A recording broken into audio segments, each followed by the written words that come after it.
మోసం చేశాడు. తల్లికి వందలను పెట్టాడు. అది గోయిందా? వాలంటీర్లు గోయిందా?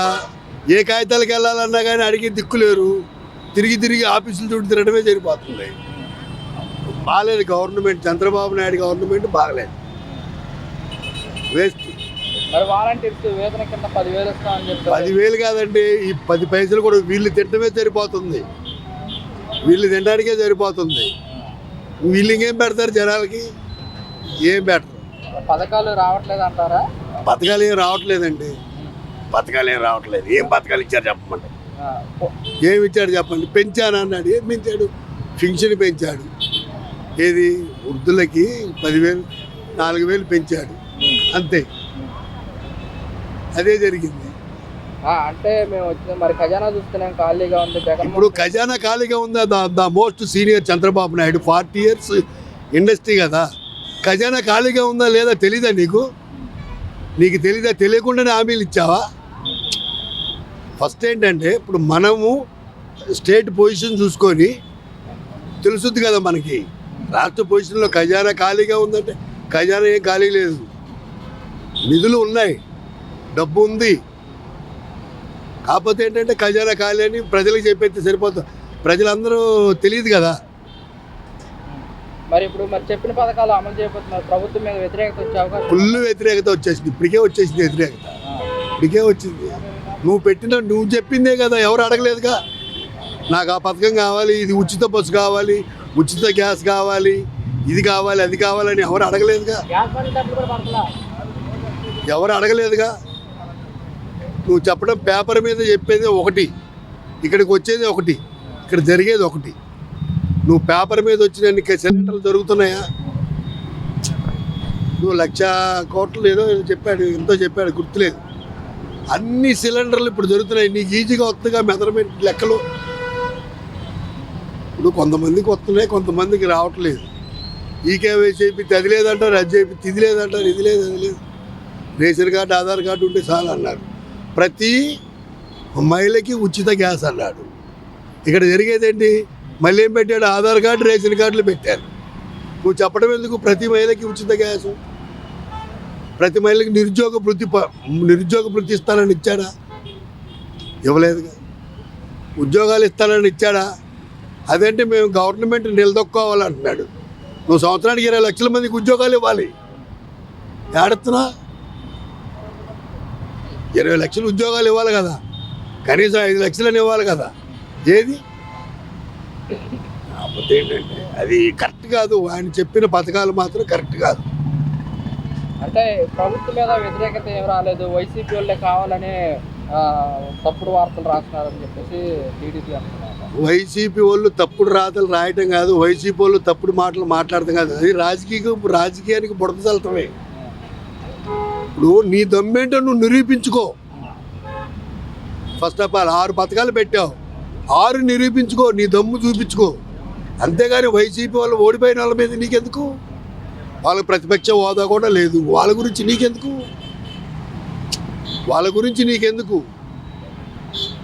నీది నువ్వు చెప్పు, నీది నువ్వు చేయి. అమ్మఒడి ఇచ్చావా? ఈ సంవత్సరం కూడా లేదంటున్నావు, ఇలేనంటున్నావు. పథకాలు చూస్తే భయం వేస్తుంది. ముందు భయమే లేదా? ఇస్తానన్నప్పుడు హామీలు ఇచ్చి కరెంటు బిల్లు పెంచనన్నావు. కరెంటు ఛార్జీలు బాధుడు జగన్ అన్నావు. ఇప్పుడు నువ్వు ఎక్కడ చేసింది? నీ చేసింది ఎక్కడ? నేను పెంచనన్నావు. పెంచావా?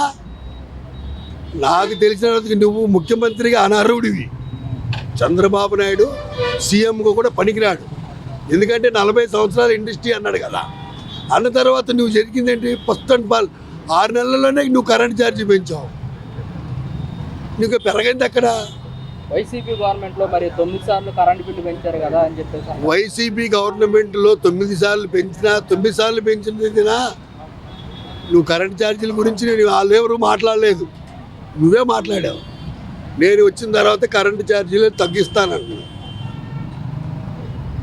ఇప్పుడు నువ్వన్న మాట అది. ఇప్పుడు మేమన్న మాట కాదు, మేము తగ్గిమంటలేదు. కరెంటు ఛార్జీలు తగ్గి, ఈ తగ్గి అని అడగట్లా. నిత్యావసర వస్తువులు అమాంతంగా పెరిగిపోయినాయి.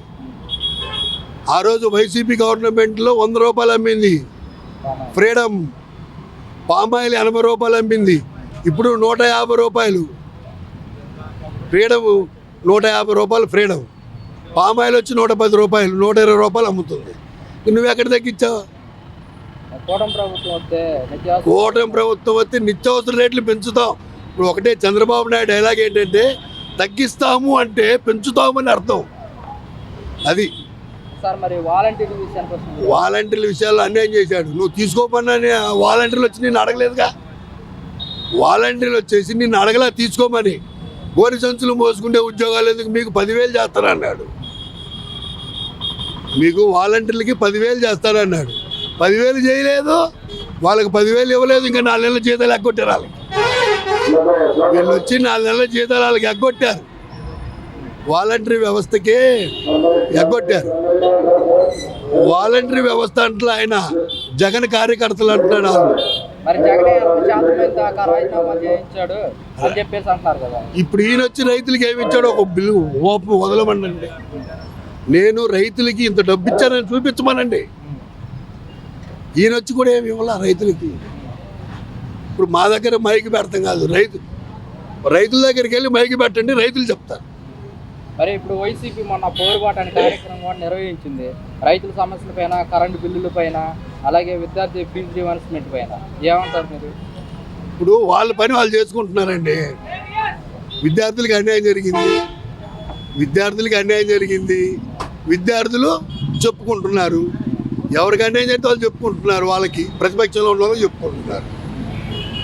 మరి జగన్మోహన్ రెడ్డి బయటకు వచ్చి మేము ఇప్పుడు ఈ నెల 29న బయటకు వస్తారు, ప్రజల తరఫున పోరాడతాము అని చెప్పి వాళ్ళ బాధలు పడతానే ఉంటారు, తిరుగుతూనే ఉంటారు, పోరాడుతూనే ఉంటారు. మరి ఇప్పుడు దీనివల్ల మరి వైఎస్ఆర్ కాంగ్రెస్ పార్టీ పుంజుకునే అవకాశం ఉంటుందంటారా?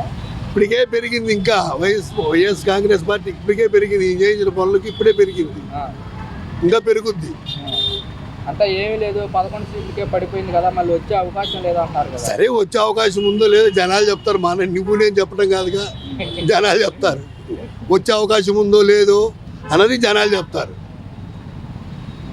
ఇప్పుడు 40,000 మంది అమ్మాయిలు మిస్ అయ్యారని, వాలంటరీ వ్యవస్థ ద్వారా 40,000 మంది అమ్మాయిలు మిస్ అయ్యారని చెప్పారు పవన్ కళ్యాణ్ గారు. మరి వీళ్ళు వచ్చి ఆ 40,000 మందిని తీసుకురావాలి కదా.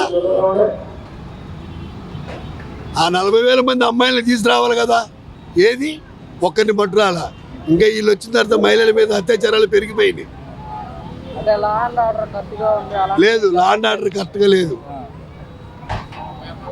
లా అండ్ ఆర్డర్ అంత ఇదిగా లేదు. మహిళల మీద మరీ అరాచకం ఎక్కువైంది. కాదండి, వైసీపీ వాళ్ళు అంటారు వైసీపీ సోషల్ మీడియా మీద, వాళ్ళ యాక్టివిస్ట్ మీద అక్రమంగా కేసులు కడుతున్నారంటారు. నిజమేనంటారా? అది మామూలు జరుగుతారు. ఇప్పుడు నేను వచ్చి ఇప్పుడు మాట్లాడాను, రేపొద్దు నా మీద కేసు పెట్టచ్చు. ఎందుకంటే గవర్నమెంట్ యాంటీకి చెప్తున్నా కదా, పెట్టచ్చు నా మీద కూడా కేసు. నేను వైసీపీ క్యాండిడేట్ అని ఏంటి, అట్లాగా జరుగుతూనే ఉంటాయి. అట్లా జరుగుతూనే ఉంటాయి. కాదు, మరి పార్టీ బాగా స్థాయికి వెళ్ళిపోయింది, ఈసారి కార్యకర్తలకి జగన్మోహన్ రెడ్డి ఒక ప్రాధాన్యత ఇస్తా అంటున్నారు.